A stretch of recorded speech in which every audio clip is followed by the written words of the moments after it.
আজকে আমি এসেছি এই লঙ্কার জমিতে। তো আজকে আপনাদেরকে আমি A to Z বলবো লঙ্কা চাষের যাদের ভয় রয়েছে তাদের ভয়টা আমি পুরো এই ভিডিওতে ক্লিয়ার করে দেব।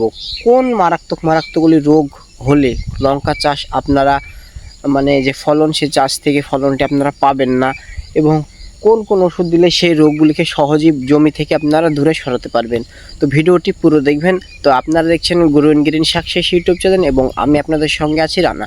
তো আপনারা যারা চ্যানেলটিতে নতুন এসেছেন তো চ্যানেলটি সাবস্ক্রাইব করে পাশে থাকবেন, আর যারা অলরেডি সাবস্ক্রাইব করেছেন তাদেরকে অসংখ্য ধন্যবাদ। তো ভিডিওটি পুরো দেখবেন, তার জন্য আপনাদেরকে অনুরোধ আমি জানালাম, কারণ যদি ভিডিওটি পুরো না দেখেন তাহলে অনেক কিছু মিস করবেন এবং পুরো বিষয়টি বুঝতে পারবেন না, পরে চাষ করলে সমস্যায় পড়তে পারেন। তো চলুন এবার আমি মেন বিষয়ের দিকে এগোই।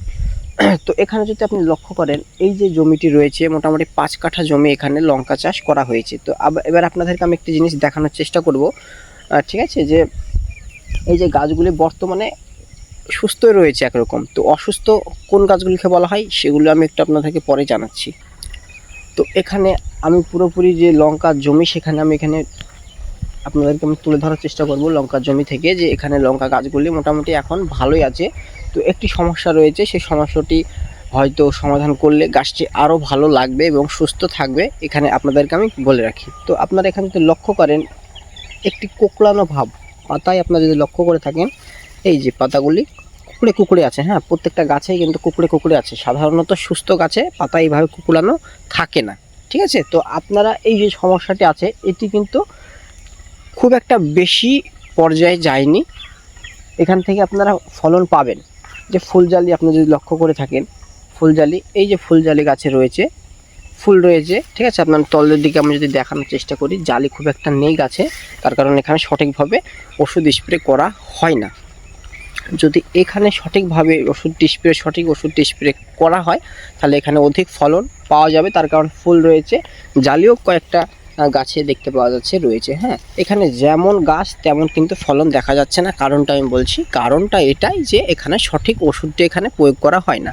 যারা আপনারা চাষ করেন এরকম অবস্থা রয়েছে তারা আপনারা কি করবেন? তা আমি আগে সমস্যার কথাটি বলি।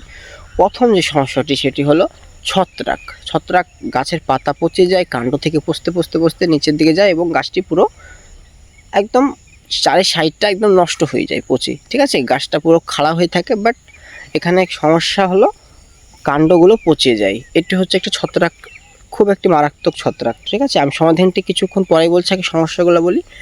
এবার তারপরে যে সমস্যাটি হয় সেটি হলো, আপনারা যদি লক্ষ্য করেন তাহলে বুঝতে পারবেন গাছের অধিক এখানে পাতা কুঁকড়ে যাচ্ছে অনেকটা। যেমন এখানে পাতা কুঁকড়ে আছে ঠিকই, কিন্তু ডগটি তাও ছাড়ছে, ফুলজালিটা দেখা যাচ্ছে, হ্যাঁ, কিন্তু এমনভাবে পাতা কুঁকড়ে যায়, ঠিক আছে, ডগটি আর ছাড়েই না, পুরোপুরি ব্লক করে দেয়, ডগটিকে একদম নষ্ট করে দেয় পাতা কুঁকড়ে। হ্যাঁ, এবার আপনাদেরকে আমি দেখাচ্ছি ভালো করে। আপনারা যদি লক্ষ্য করেন এখানে জালি রয়েছে, এই যে ডগটি এখানে জালি রয়েছে, হ্যাঁ, ডগটিও ছাড়ছে হালকা করে, স্লো কিন্তু ছাড়ছে। কিন্তু এখানে যদি আরও বেশি কোঁকড়ানো লেগে যায় তাহলে কিন্তু ডগটি ছাড়বেই না, ঠিক আছে। তখন আপনারা কি করবেন আমি একটু পরেই বলছি।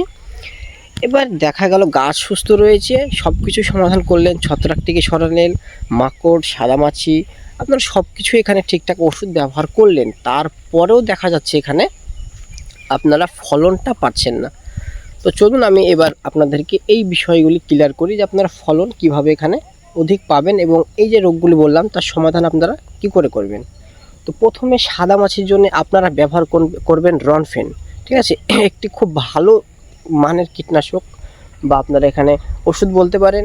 এই যে রনফেনটা রয়েছে মোটামুটি 3টে টেকনিক্যাল দিয়ে এখানে তৈরি করা হয়েছে রনফেন। এখানে যত রকম চোষক পোকা আছে তার উপরে সাদা মাছি থেকে যত রকম চোষক পোকা আছে প্রত্যেকটা পোকার মানে 100% এখানে কাজ আপনারা পাবেন, ঠিক আছে। যে পাতা কোঁকড়ায় কী কারণে?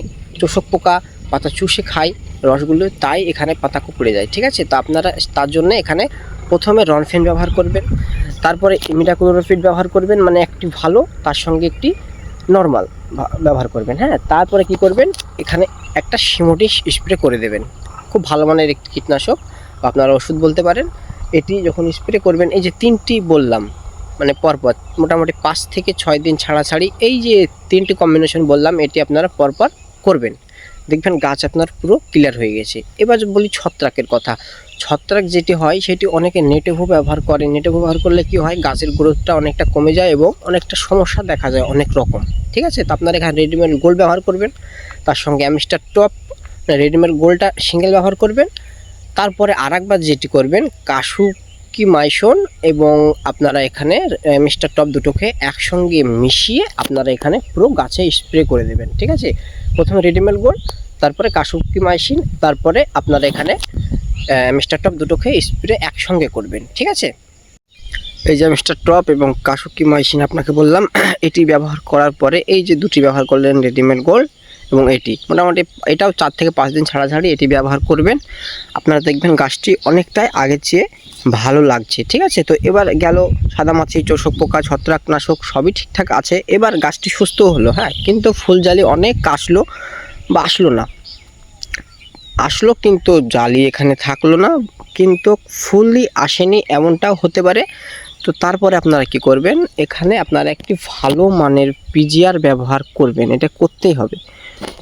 এর কাজ কি হবে, গাছে অধিক ফল ফুল এখানে আনতে সাহায্য করবে, প্লাস সেগুলোকে গাছে দাঁড়ানোর জন্য সাহায্য করবে, মানে ফুলজালিগুলো ঝরবে না, এগুলো 100% গাছে থেকে যাবে এবং ফলনটা আপনারা অধিক তুলতে পারবেন এখান থেকে। হ্যাঁ, তো আপনারা যদি লক্ষ্য করেন এখানে একটা জিনিস, এই গাছে যে জালিগুলি রয়েছে কিন্তু সেই হিসাবে যেমন ফুল রয়েছে বা যেমন কাণ্ড রয়েছে তেমন জালি নেই। তো এগুলি আপনারা যদি পিজার একটা ভালো মানের ব্যবহার করতে পারেন, যেমন বায়োভিটা এক্স এবং ধানজাইম গোল্ড, এই যে টাইপের যে মানে পিজারগুলি রয়েছে সেগুলি আপনারা এখানে ব্যবহার যদি করেন তো অধিক এখানে আপনারা ফলন তুলতে পারবেন খুব সহজেই। ঠিক আছে, তো আজকের ভিডিওটি বড় হয়ে যাচ্ছে, সে কারণে আমি সারের দিকে গেলাম না। যদি আপনাদের প্রশ্ন থাকে বা আপনারা যদি মনে করেন যে সারের বিষয়ে আপনারা জানতে ইচ্ছুক আছেন, আমাকে যদি কমেন্টে জানান তো আমি অবশ্যই সে সার, কী সার দেবেন, কী অনুখাদ্য দেবেন না দেবেন, আমি পুরো তার জন্য একটি টোটাল একটি ভিডিও আমি আপনাদের সঙ্গে তুলে ধরবো।